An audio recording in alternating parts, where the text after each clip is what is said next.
Welcome to today's video, where we'll explore the concept of base change and breeding values in animal genetics, and why these ideas are essential for improving the quality of livestock. Let's begin with breeding values. Breeding values are used to measure the genetic value of an animal. But why do we need these values? Well, they help us determine if an animal can produce offspring that are better than itself. Breeding values are expressed as a positive or negative deviation from zero, allowing us to track genetic progress in a clear direction.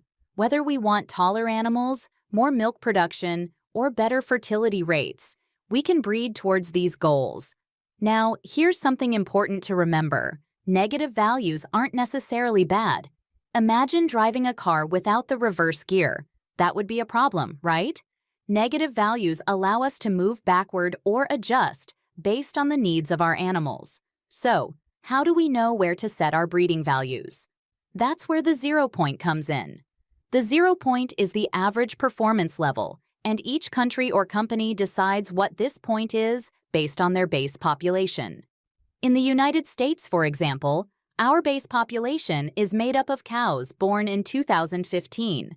These cows are now milking, and their performance sets the 0 point for various traits. For instance, the average milk production for Holstein cows born in 2015 is 25,536 pounds of milk.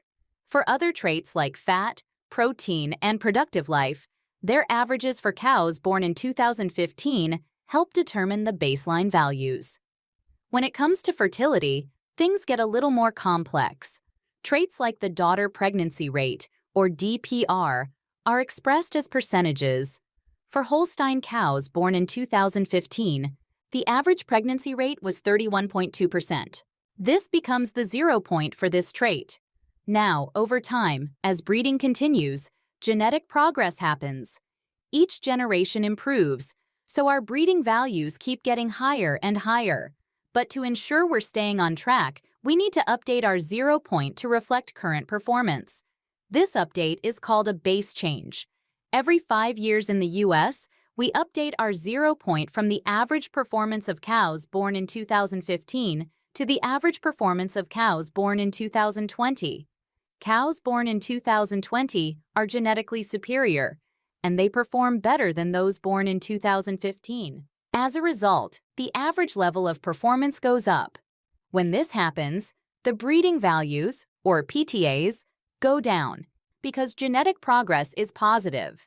In simpler terms, a bull's PTA may decrease because it's now being compared to a better population. The bull hasn't changed, but the population around it has improved. The CDCB, or Council on Dairy Cattle Breeding, communicates expected changes for national traits, while breed associations do the same for type traits. It's important to understand that if PTAs drop, it's a sign of progress. For example, if PTA milk decreases by 750 pounds, it actually means the cows are improving in milk production. Some traits, like calving ease, improve with lower values. So if we see a negative change in calving ease, say -1, that means the PTA will actually go up, indicating genetic progress in that trait. Understanding base change and breeding values is essential for improving livestock genetics. By regularly updating our base population and adjusting breeding strategies, we can continue to improve the genetic quality of our herds. Thanks for watching. Keep breeding for progress.